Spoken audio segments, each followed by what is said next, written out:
For lesson 11, we're going to talk about our trig identities. And there's going to be a couple formulas that we can use that you don't necessarily have to memorize, but they're good things and they can be shortcuts for certain problems. So if you look at the first one, in a right triangle with an acute angle measure of theta, the sine of theta is 1/2. Draw the triangle and label the angle and the known sides. Well, if they're talking about trig, we know we're in a right triangle. We can pick theta to be whatever angle we want. And then we know opposite, adjacent, hypotenuse. So we know that sine is the opposite over hypotenuse. So the opposite side is 1 and the hypotenuse is 2. So that's just, kind of using one of our trig functions to label a triangle with our known sides. So what we want to do is we want to find the exact length of the missing side of the other triangle. Well, if you have two sides of a right triangle and you're looking for the third, we're going to do Pythagorean theorem. So x squared plus 1 squared equals 2 squared.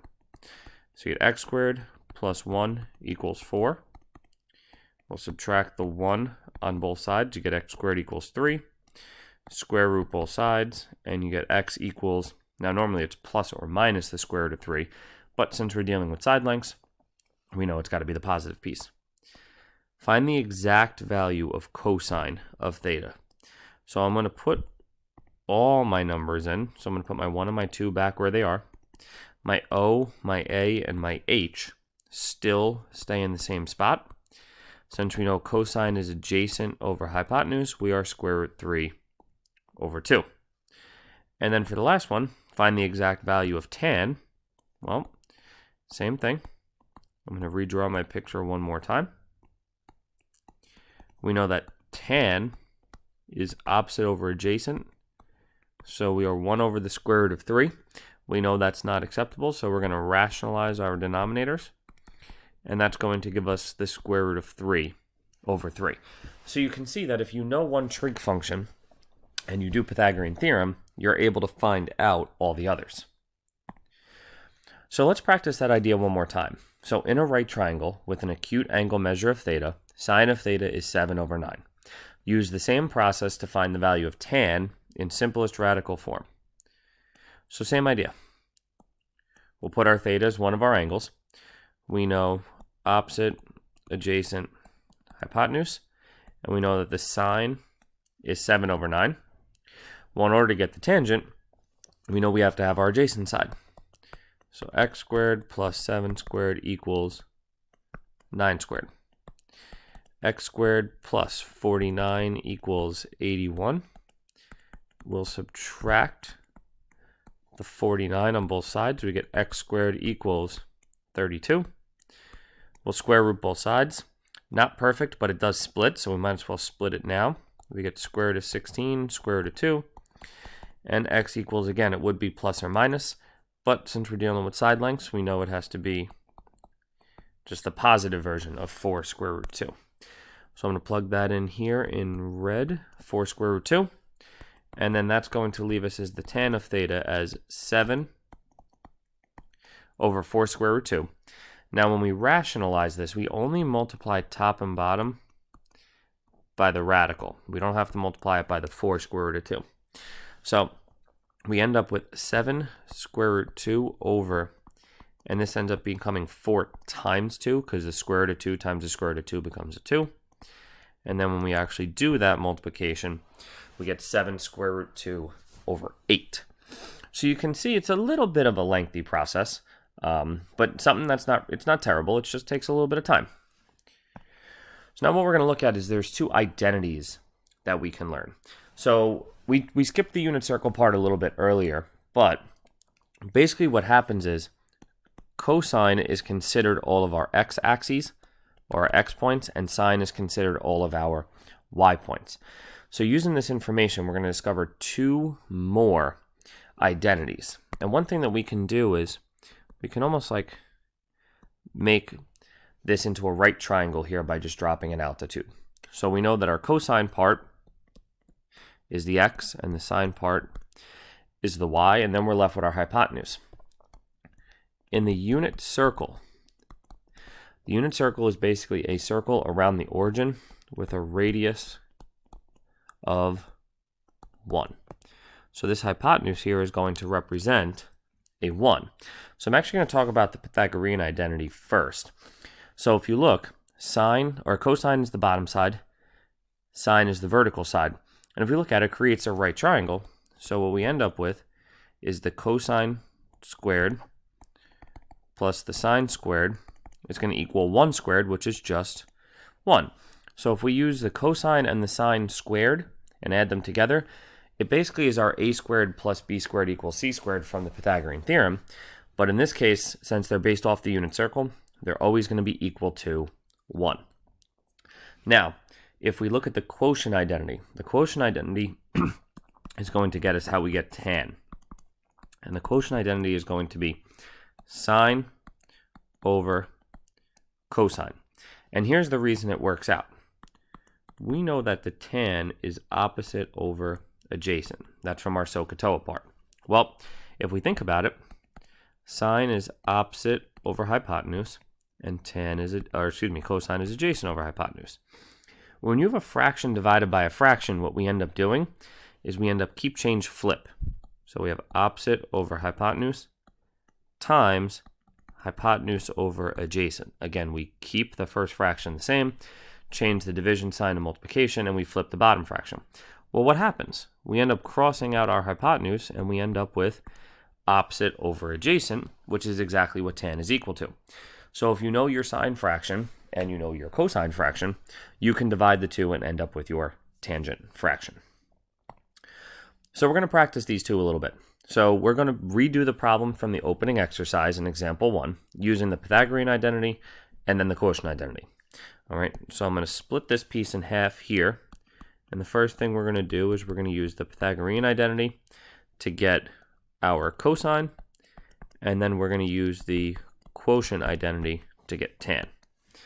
So let's look. In the right triangle with an acute angle measure of theta, sine of theta is 1/2. Use the Pythagorean identity to find cosine. So sine squared theta plus cosine squared theta equals 1.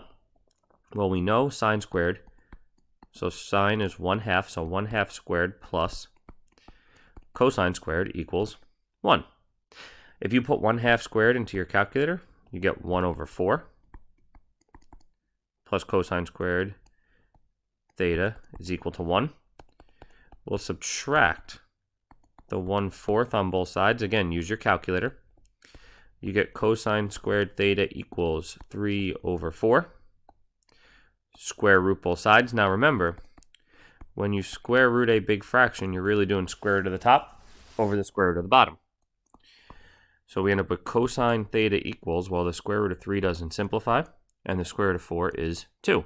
So we end up with square root 3/2. And if we go back to our opening exercise, you can see after we did regular Pythagorean theorem, plugged it into our picture, we ended up with cosine of theta equaling the square root of 3/2, which was the same exact thing. Except now we didn't have to draw a picture, we didn't have to do regular Pythagorean theorem.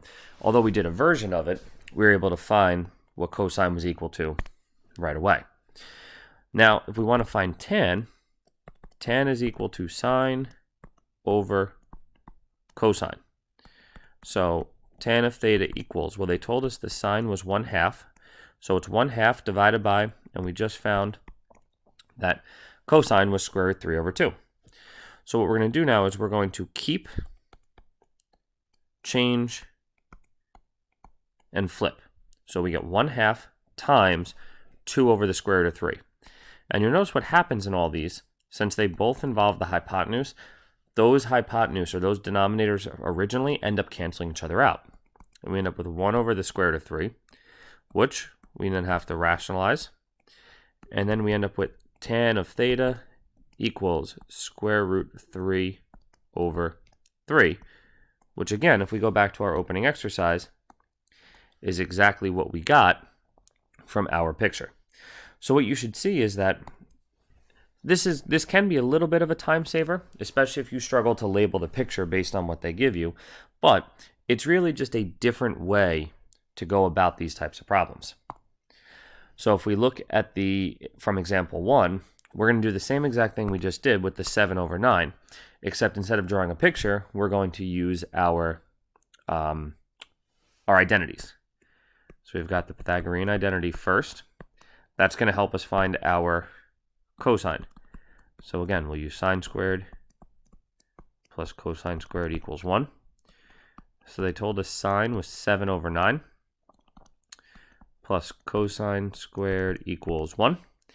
7 over 9 squared is 49 over 81 plus cosine squared theta equals 1.